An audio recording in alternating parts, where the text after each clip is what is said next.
말씀 보시겠습니다. 오늘 은혜 받으실 기록된 하나님의 말씀은 로마서 12장 17절과 18절입니다. 로마서 12장 17절과 18절입니다. 우리 신약성서 256페이지에 있습니다. 로마서 12장 17절과 18절 우리 두 절 함께 보시겠습니다. 아무에게도 악을 악으로 갚지 말고 모든 사람 앞에서 선한 일을 도모하라. Do not repay anyone evil for evil. Be careful to do what is right in the eyes of everybody. 할 수 있거든 너희로서는 모든 사람과 더불어 화목하라. If it's possible, as far as it depends on you, live at peace with everyone. 하나님 말씀입니다. 아멘.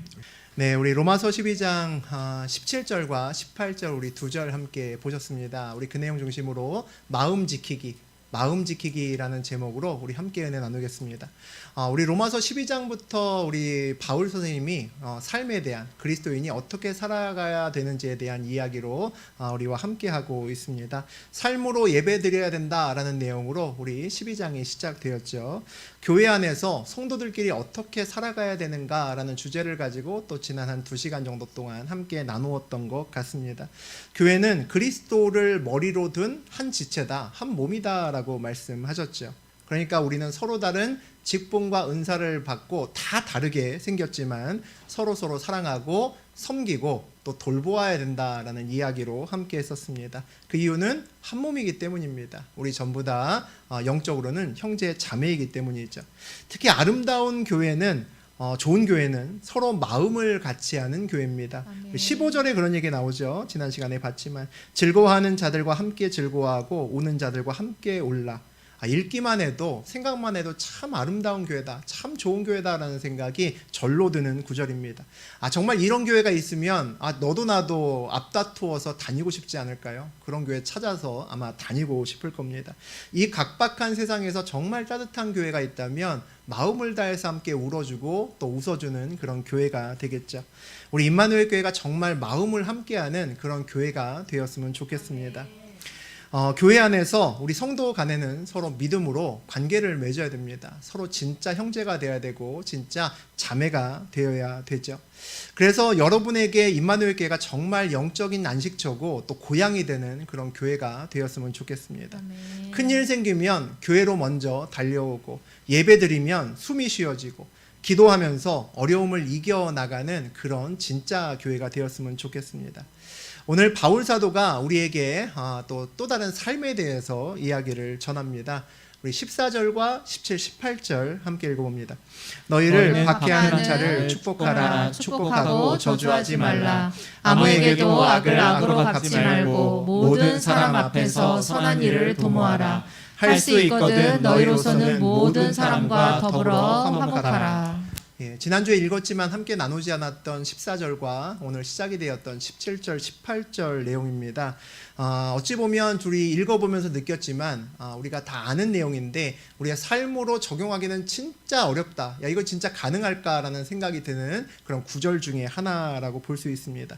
나를 싫어하고 미워하고 박해하는 사람을 똑같이 미워하지 않는 것만으로도 다행인데 축복해라 라고 이야기를 합니다. 또 악을 악으로 갚지 말아라 라고 이야기를 하죠. 읽으면 읽을수록 이거 진짜 가능한 얘기일까 라는 생각이 사실 솔직하게 드는 것도 사실입니다. 보통은 한 대 맞으면 한 대가 아니라 한 서너 대 정도는 때려줘야 사실 마음에 좀 풀림이 있죠. 우리 대부분은 그렇습니다. 갑자기 누구한테 맞으면 한 대가 아니라 몇 대는 가서 때려주고 싶죠. 그런데 세상을 살다 보면 참 신기한 그런 일들이 있습니다. 그렇게 사는 사람들, 한 대 맞으면 서너 대 때리고 사는 사람들이 지나놓고 보면 그렇게 행복한 삶을 사는 것 같지는 않다라는 겁니다. 한 대 맞으면 2대 이상 때리면 억울함 없이 그렇게 평안하게 살 것 같은데 생각보다는 그렇지 않아 보입니다. 이상하죠? 얼마 전에 우리나라에 이전에 대통령 한 분이 돌아가셨습니다. 아마 개인적으로는 역대 대통령 중에서 가장 많이 어찌 보면 비난과 욕을 먹으셨던 사람인 것 같습니다. 그의 마지막 길도 별로 순탄하지 않게 그렇게 가고 있습니다. 그분이 자기의 인생길을 돌아보면서 마지막 눈을 분명히 감았을 텐데 행복하다고 생각했을까라는 생각이 들었습니다. 가장 높은 자리에 가장 많은 것을 가진 한 사람으로서 있다가 갔는데 그의 인생길을 돌아보면 어떤 생각이 들었을까 싶습니다. 아마도 많은 부분에 있어서 어쩔 수 없었다라고 아마 합리화시키고 그렇게 넘어갔겠지만 만약에 다시 태어나서 자기 인생길을 선택할 수 있다면 동일한 길을 걸었을까라는 생각이 들었습니다.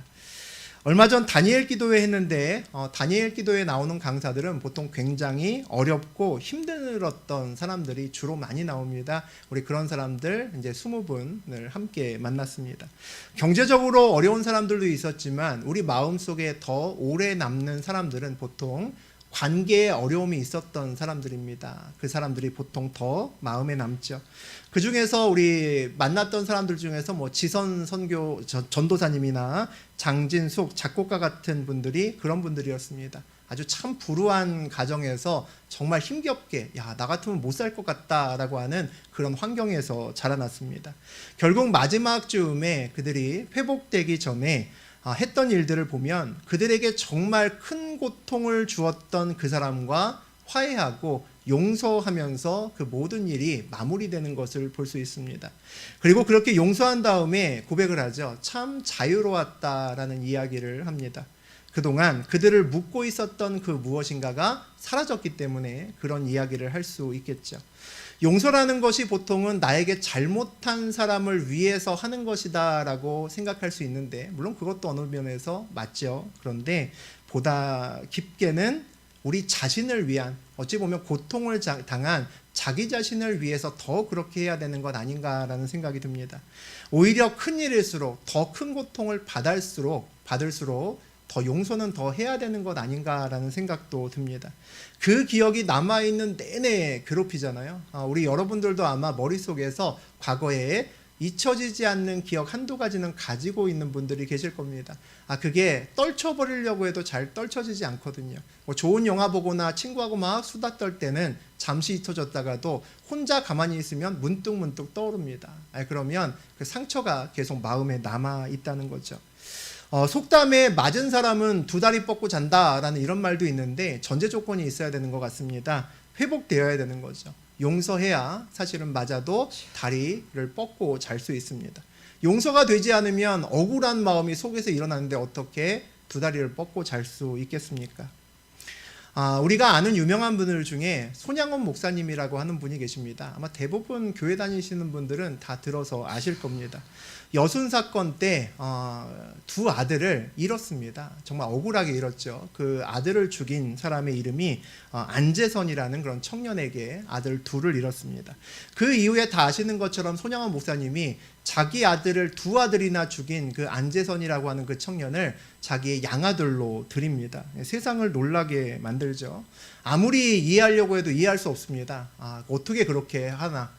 아무리 예수를 믿고 우리가 교회를 다녀도 그건 진짜 못하겠다라는 생각이 거의 대부분이 듭니다. 누가 이렇게 할 수 있을까? 입이 딱 벌어지는 그런 일을 손양원 목사님이 하셨습니다. 그런데 우리 모두가 나는 그렇게 못해라고 대부분 생각하시겠지만 분명한 한 가지 사실이 있습니다. 만약 손양원 목사님이 본인의 인생길에서 그렇게 용서하지 않았다면 그 목사님을 포함해서 남아있는 가족들이 살아갈 수 있었을까라는 생각이 듭니다. 아마 제 생각에는 못 살았을 것 같습니다. 용서하지 않았다면 아무 일도 하지 못하고 정상적이기는커녕 아마 먹고 그냥 살기도 어려웠을 겁니다. 어떻게 자기 가족을 둘이나 죽인 그런 원수하고 같은 하늘을 두고 그렇게 살 수 있겠습니까?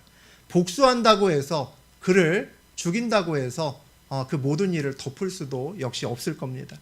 도저히 용서할 수 없다라는 생각과 살기 위해서는 복수가 아니라 용서밖에는 없구나라는 그 두 가지 생각이 함께 듭니다. 답은 뭔지 다 알 겁니다. 그런데 순종하기는 참 어려운 그런 말씀이다라고 생각이 들죠. 또 오늘 바울 선생님이 뭐라고 하냐면 할 수 있거든 너희로서는 모든 사람과 더불어 화목하라라고 이야기를 합니다. 사회 생활할 때 사회 초년병, 이제 우리 청년들도 이제 사회 곧 나가죠. 우리 직장 다니게 되면 처음에 이제 걱정거리가 있습니다. 능력을 걱정하죠. 낯선 곳에서 낯선 일을 하게 되려면 업무를 처리한 능력이 굉장히 중요하다라는 생각이 듭니다. 그러니까 영어도 잘하고 컴퓨터도 잘 다루고 뭐 이런 여러 가지 발표도 잘하고 뭐 그런 업무 능력이 뛰어나야 회사에서도 좀 튈 수 있고 또 회사에서 잘 다닐 수 있다라는 생각이 듭니다. 그것이 전혀 틀린 생각은 아닌데 회사를 막상 다니다 보면 그 생각이 생각보다 많이 잘못됐구나라고 하는 생각을 느낌을 금방 우리가 알 수 있습니다. 별로 오랜 시간이 필요하지 않아 우리가 그 생각이 들 수 있다는 거죠. 업무량이나 일의 난이도가 중요하지 않은 것은 아닙니다. 물론 중요하죠. 그런데 그것 때문에 직장을 그만두는 경우는 보통 별로 없습니다. 들어가고 난 다음에 업무량이 많아서 힘들어서 그만두는 경우는 별로 없습니다. 직장을 그만두는 1순위는 사람들과의 관계 때문에 그만둡니다. 내 상사나 동료와의 관계의 어려움이 결국 도저히 못 다니겠다라는 생각이 들고 사표를 던지게 만든다는 거죠. 회사에서 보통은 나하고 잘 맞거나 큰 문제 없는 사람이 훨씬 더 많습니다. 만약에 나하고 잘 맞지 않거나 큰 문제를 일으키는 사람이 많으면 내가 잘못된 거죠. 일반적으로는 그런 사람들이 더 많습니다. 그런데 몇 명은 나하고 잘 맞지 않습니다. 어느 공동체에 가든지 몇 명은 나랑 잘 맞지 않습니다. 그중 한둘은 나하고 아주 껄끄러운 관계가 되는 것도 또 일반적일 수도 있습니다. 회사에서 잘 지내려면 나와 잘 맞는 사람이 아니라 나와 잘 맞지 않는, 특별히 맞지 않는 그 한둘과 어떻게 소통하고 또 관계를 맺는가, 이게 정말 중요할 거라고 볼 수 있습니다. 잘 맞는 사람은 사실 별 신경 쓰지 않고 대충 지내도 잘 지냅니다. 서로 간의 마음도 코드도 비슷하기 때문이죠. 만약에 내가 사회생활을 좀 잘해라고 생각한다면 회사에서 나하고 잘 맞지 않는다라고 생각하는 그 사람에게 누군가가 가서 저 사람 어떠냐? 나에 대해서 김성환이 어때? 라고 물어봤을 때 나하고 잘 맞지 않는 그 사람의 입에서 걔 괜찮아, 나쁘진 않은 것 같아, 적어도 그 정도의 말은 들을 수 있다면 사회생활을 굉장히 잘하고 있는 겁니다. 그것이 안 되면 그 사람, 나하고 껄끄러웠던 그 사람이 반드시 내 인생길에 보통 걸림돌이 됩니다. 나를 좋아하는 사람이 내 삶의 디딤돌이 된다면 나를 싫어하는 사람은 반대로 우리 삶의 걸림돌이 되죠. 그런데 우리 인생길에서는 디딤돌을 만들기는 되게 어려운데 걸림돌 만들기는 아주 쉽습니다. 왜냐하면 어떤 사람을 정말 내 디딤돌로 만들고 싶으면 오랜 시간 동안 투자해야 됩니다. 그 사람한테 밥도 사주고 친하게 지내고 마음을 주고 많은 것들을 주어야 그 사람이 비로소 어떤 어려울 때에 나의 디딤돌이 될 수 있습니다. 그런데 걸림돌을 만드는 데는 별로 시간이 필요 없습니다. 걸림돌을 만드는 것은 굉장히 쉽고 한순간에도 어떤 사람과 심하게 갈등을 일으키면 그 사람이 내 인생길에 걸림돌이 됩니다. 인생의 걸림돌의 개수가 줄어들수록 우리 인생이 평안해지는 것 같다라는 생각이 듭니다. 그러니까 오늘 바울 선생님이 저런 말씀을 전하시는 거겠죠. 모든 사람과 더불어 그러니까 화목하라라고 우리에게 말씀하십니다. 모든 사람과 화목하라라는 말씀을 전하면서 더불어 전하는 말씀이 있죠. 너희는 박해하는 자를 축복하라. 축복하고 저주하지 말라. 나를 미워하면 도리어 그를 축복하는 마음이 있어야 그 사람이 내 인생길에 걸림돌이 되지 않습니다.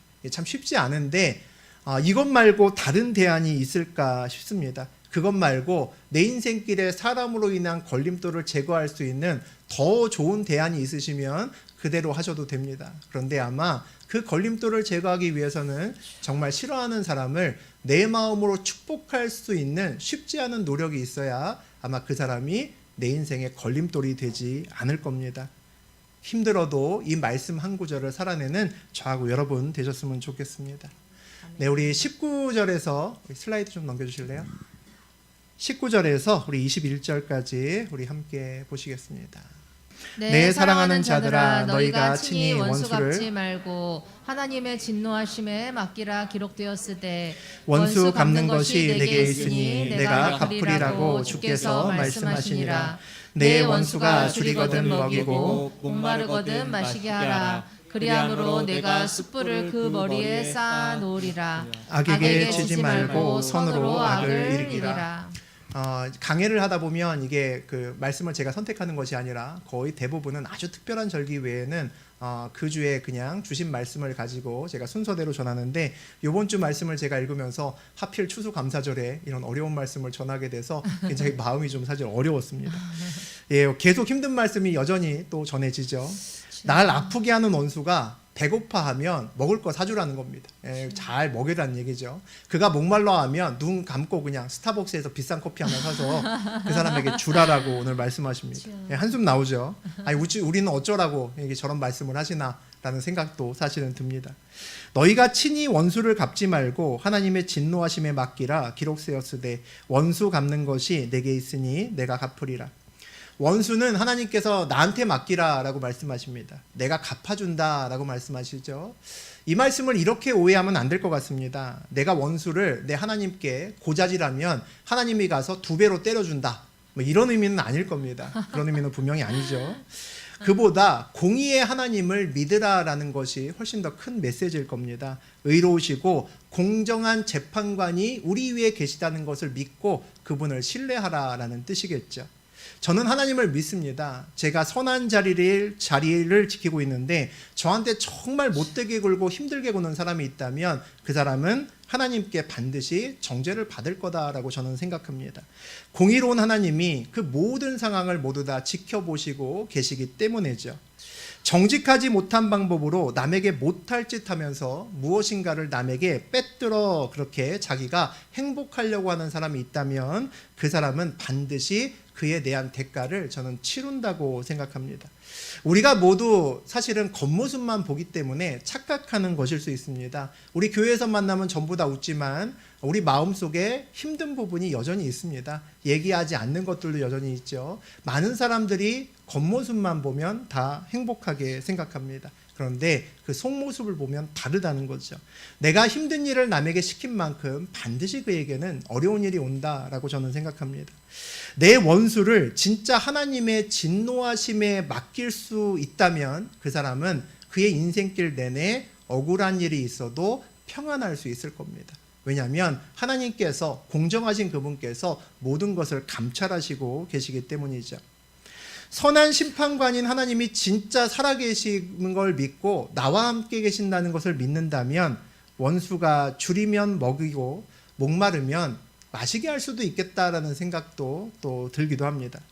오늘 성경은 그렇게 하는 것이 숯불을 그 원수의 머리 위에 쌓는 것이다 라는 말씀을 우리에게 주십니다.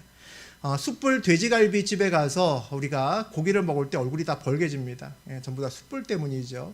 그 뜨거운 숯불을 만약에 우리의 머리 위에 누군가 위치하게 둔다면 우리 얼굴이 전부 다 시뻘겋게 달구어질 겁니다. 얼굴 전체가 빨갛게 되겠죠.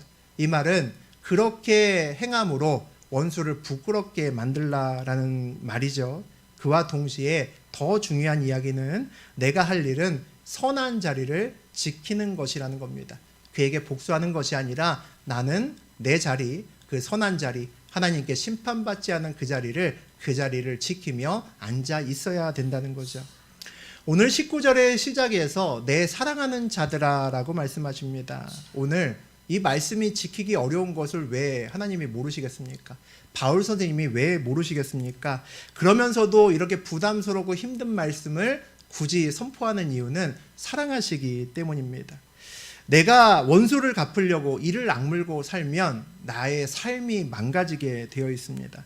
하나님은 당신의 사랑하는 자녀가 악한 사람들 때문에, 걸림돌 때문에 넘어지고 망가지는 것을 원하지 않으시죠.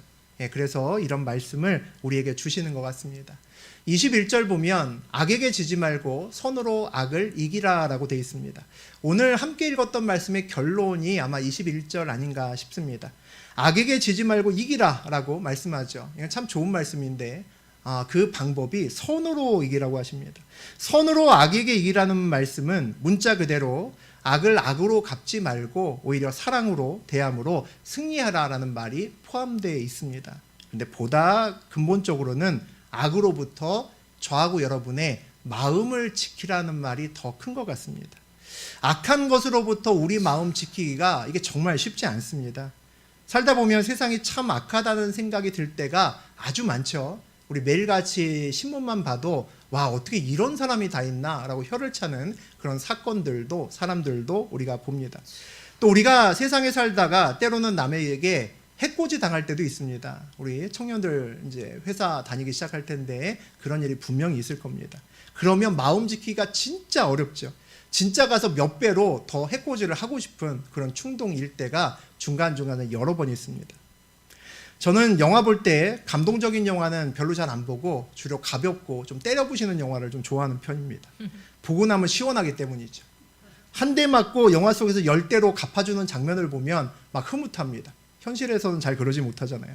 막 카타르시스가 느껴지고 그래서 그런지 그런 영화를 보면 스트레스가 많이 풀리더라고요. 아마 우리 마음속에는 새 삶을 보면 안 그러려고 노력은 하지만 우리 마음속에는 누구나 악을 더 큰 악으로 갚아주고 싶다라는 마음이 사실은 저하고 여러분 마음속에 있는 것 같습니다. 마음을 지킨다는 것은 우리 마음을 하나님께 내어드리는 거죠. 예, 그것이 또 마음을 지키는 겁니다. 마음을 잘 지키면 평안하고 마음을 지키지 못하면 불안과 두려움이 이제 엄습하기 시작합니다. 마음을 지킨다는 것은 또 다른 말로 말하면 하나님의 마음이 부어지는 것이다라고도 볼 수 있습니다. 우리는 하나님 마음이 부어져야만 그때부터 바뀝니다. 생각도 바뀌고 말도 바뀌고 우리의 삶도 바뀝니다. 우리 하나님 마음이 부어져서 우리 마음을 온전히 지키는 것이 그래서 중요하죠. 어찌 보면 교회라는 곳은 세상으로부터 마음을 지키기 위해서 하나님의 마음이 부어진 사람들이 모이는 곳이다라고 저는 생각합니다. 악한 것에 마음을 뺏기지 않으려고 혼자 싸우면 되게 힘들거든요. 근데 같은 하나님의 마음이 부어진 사람들이 모이면 힘이 납니다. 아, 나 혼자만 저렇게 사는 게 아니구나. 나 혼자만 싸우는 것이 아니구나. 저렇게 싸워도 하나님과 함께하면 되는구나 라는 것을 함께 모여서 이야기하고 서로 간에 힘을 주는 것이 교회입니다. 그래서 우리가 교회에서 예배하고 서로 교제하죠. 그래서 예배를 정기적으로 드리는 것이 중요하고 또 우리 믿음의 형제끼리 서로 교제하는 것이 또 굉장히 중요합니다. 오늘 우리가 추수감사절 예배로 드립니다. 추수감사절은 한 해를 하나님 때문에 정말 잘 살았습니다 라고 이렇게 고백하는 그런 예배죠. 그리고 감사를 드리는 예배입니다. 감사의 제목들을 살펴보면서 내가 올 한 해 동안 얼마나 하나님께 우리의 마음을 지켰나를 돌아볼 수 있는 것이 또 추수감사절인 것 같습니다. 우리 교회적으로도 우리 감사할 일이 참 많았습니다. 어려운 코로나 시기에서도 우리가 꾸준히 온라인과 오프라인으로 끝까지 꾸준하게 끊이지 않고 예배를 드렸습니다. 또 꾸준히 성장하고 또 새로운 분들도 중간중간에 오셨습니다. 또 어려운 때인데 놀랍게도 우리 교회는 또 확장 이전까지 해서 또 좋은 곳에서 이렇게 예배를 드릴 수 있게 되었습니다. 이 감사를 어떻게 나눌까 고민하다가 노숙자 사역을 하는 성교회에 우리가 감사를 함께 나누면 좋겠다라는 생각이 들었습니다. 아마 오늘 예배에 들어오실 때 이 강대상 근처에 우리 라면 박스 보고 되게 놀라신 분들도 계실 겁니다. 우리 온라인으로 드신 분은 한눈에 잘 안 들어올 텐데 우리 라면 박스가 우리 그 앞에 강대상과 그 주변에 피아노 근처까지 가득 채워져 있습니다. 우리 반주하시는 정용호 사님이 오늘 잘 안 보이죠? 라면 박스에 이렇게 가려져 있습니다. 오늘 예배 끝나면 이 라면 박스를 우리 그 트럭에 단뜩 싣고 이제 우리 서울역에 가서 노숙자들 분들께 이제 전달하는 그런 기쁜 일을 할 겁니다. 처음에 한 100박스 정도 모았으면 좋겠다. 좀 벅차지 않을까라는 생각도 들었습니다. 우리 교인 수가 그렇게 많지 않기 때문이죠.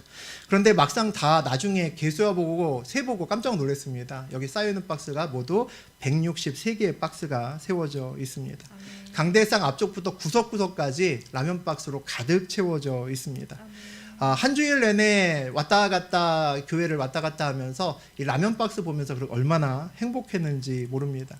우리 교회에도 사실 약하고 어려운 지체들이 있습니다. 그런데 우리 작은 어린이부터 우리 성인들까지 많은 분들이 한 박스 한 박스씩 쌓아서 이렇게 많은 박스들을 모아 주셨습니다. 오랫동안 또 기도해 왔던 중국 선교사 파송도 거의 날짜가 정해졌습니다. 아마도 내년에 1월 바로 첫째 주 정도에 아마 주일 예배 때 선교사 파송 예배를 우리가 드릴 겁니다. 선교사를 파송하면 파송하면서 맞는 내년이 정말 복된 한 해가 될 것 같다라는 생각이 듭니다. 사실은 우리 교회 규모 정도에서 선교사를 파송하는 교회가 많지는 않습니다. 찾아보기는 좀 쉽지 않을 겁니다. 사실 우리도 다른 곳에서 지원받고 있는 교회 중에 하나인데 우리가 많은 곳을 사실은 지원하고 있습니다. 그럼에도 머지않아 두 번째, 세 번째 선교사를 파송하는 그런 꿈을 가지고 있습니다. 또 위드 코로나 시대가 되었으니까 외국 나가는 것이 조금만 더 완화되면 우리 개척 때부터 기도했던 또 하나의 기도 제목이 뭐였었냐면 외국에 교회를 지어주는 것이었습니다. 해외 교회 건축을 하기로 계속해서 기도해 왔습니다. 사실 우리 교회 규모로는 조금 더 어려운 일일 수 있습니다. 교회를 지어도 우리 동남아에 짓는다고 해도 그렇게 작은 돈으로 지을 수는 없기 때문입니다. 하나님께서 그런 생각을 주셨으니까 그 길을 반드시 여실 거라고 생각이 됩니다. 그런 생각들을 하면 이렇게 마음이 뜁니다. 참 이상한 일이죠. 이렇게 라면 박스를 쌓아놓고 기분이 좋은 것도 이상한 겁니다. 이 라면 박스를 전부 다 우리 집으로 갖고 가서 제가 먹는다면 기쁜 일이죠. 근데 이거 다 남한테 줄 거거든요. 근데 남한테 줄 것을 보면서 마음이 기쁜 건 참 이상한 일입니다. 또 우리도 아직 내 교회가 없죠. 우리도 월세로 있습니다. 그런데 우리 교회를 어딘가 정말 사서 들어가기 전에 남의 교회를 먼저 지어주고 싶다라는 것이 개척 시작할 때부터 마음이었습니다. 근데 남의 교회 지어줄 생각을 하니까 막 가슴이 뛰는 겁니다. 와, 그 교회를 지어주면 참 좋겠다라는 생각이 드는 겁니다. 이게 참 이상한 일입니다. 교회가 이렇게 하는 이유는 우리 교회가 넉넉하기 때문이 아닙니다. 저는 마음을 지키기 위해서 그렇게 해야 된다라고 생각합니다. 지금부터 이렇게 하지 않으면 우리 교회도 성도수 늘리고 큰 예배당 짓는 데에 모은 마음을 뺏길 수 있기 때문입니다. 여기 계신 여러분도 형편 안 되고 하나님 때문에, 그럼에도 불구하고 하나님 때문에 정직하고 성결하게 살려고 애쓰는 분들이 많으십니다. 하나님 섬기며 살려고 애 많이 쓰시고 그렇게 사시잖아요. 모두 마음을 지키려고 애쓰는 겁니다. 그러니 당연히 교회도 마음을 지키고 나아가는 그런 교회가 돼야 된다고 생각합니다. 옛날 영화 중에서 기억에 남는 영화가 한 편 있습니다. 우리 젊은이 친구들은 잘 모를 텐데 쉰들러 리스트라는 영화가 있습니다. 1994년도 영화입니다. 진짜 오래된 영화죠. 오래된 영화인데 기억에 남는 이유가 몇 가지 있습니다. 첫 번째는 무진장 긴 영화입니다. 무려 3시간 반의 러닝타임을 자랑하는 아주 긴 영화입니다. 요즘에 영화관에 가면 영화들이 보통 약 한 2시간 정도 하죠. 근데 제가 한 대학교 그때는 1시간 반 정도, 20분 정도면 한 편의 영화가 끝났습니다. 2시간까지 안 갔거든요. 그러니까 1시간 한 20분이나 30분 정도 되면 끝나는데 이 쉰들러 리스트는 3시간 반이나 하는 겁니다. 그러니까 엄청났죠. 당시에 이 긴 영화 때문에도 사람들의 입방아에 올랐던 아주 유명한 영화입니다. 그런데 제 친구가 이제 이 영화 봤는데 너무 감동적이고 너무 좋다고 그렇게 추천하는 겁니다. 저는 원래 난 감동적인 영화 안 본다고 그렇게 얘기를 했는데도 불구하고 이 영화 안 보면 진짜 후회한다고 해서 제가 평소에 안 보던 영화인데 진짜 마음 먹고 가서 본 기억이 납니다. 그런데 이 영화가 더 기억에 남는 이유는 정말 내용만 좋은 영화입니다. 진짜 내용만 좋더라고요. 뭔가 클라이막스도 없고 밋밋하게 3시간 반을 흘러갑니다. 밋밋하게 3시간 반을 마치 다큐멘터리를 보는 듯한 느낌으로 영화를 봤습니다. 사실 중간에 나오고 싶었는데 영화를 가운데 자리에 예약하고 나서 봐서 주변에 사람이 꽉 차서 나올 수가 없었습니다. 그런데 영화관이 너무 기니까 영화가 자고 일어나도 또 영화하고 또 자고 일어나도 영화하는 겁니다. 사실은 이 영화를 앞부분하고 제일 끝부분만 사실 기억하고 중간의 내용을 잘 모릅니다. 나중에야 다시 봤죠. 그 봤을 때는 진짜 그 친구한테 가서 추천해준 친구한테 가서 몇 대 때리고 싶을 정도로 그런 영화였습니다. 그 영화의 내용이 어떤 내용이었냐면 세계 2차 대전 당시에 유대인 학살을 다룬 영화였습니다. 그 당시에 독일의 그 사업가였던 사람이 쉰들러라고 하는 사람이었거든요. 그는 돈에 미친 사람이었습니다. 이 세상에 돈만 있으면 된다라고 생각하는 사람이어서 돈만 되기만 하면 불법이고 뭐고 마다하지 않았습니다. 그래서 뇌물 주고 로비하고 그러면서 승승장구했던 그런 사람이었습니다. 그가 이제 이 세계대전 때 아무래도 군수 공장, 무기를 만드는 공장을 지으면 잘 되겠죠. 그래서 그런 공장을 하나 차립니다. 그리고 거기에 돈을 안 줘도 되는 사람들, 유대인들, 전부 다 감옥에 있죠. 그들을 데려다가 일을 그냥 무진장시키고 돈은 거의 안 주고 그렇게 사업을 합니다. 그 사업체가 너무너무 커져서 독일에서도 손가락 안에 드는 그런 군수 공장이 됩니다. 그러니까 돈을 정말 요즘 말로 진짜 갈퀴로 쓸어 담듯이 그렇게 돈을 벌었죠. 그러던 그가 어느 날 유대인이 학살당하는 그런 참상을 보게 됩니다.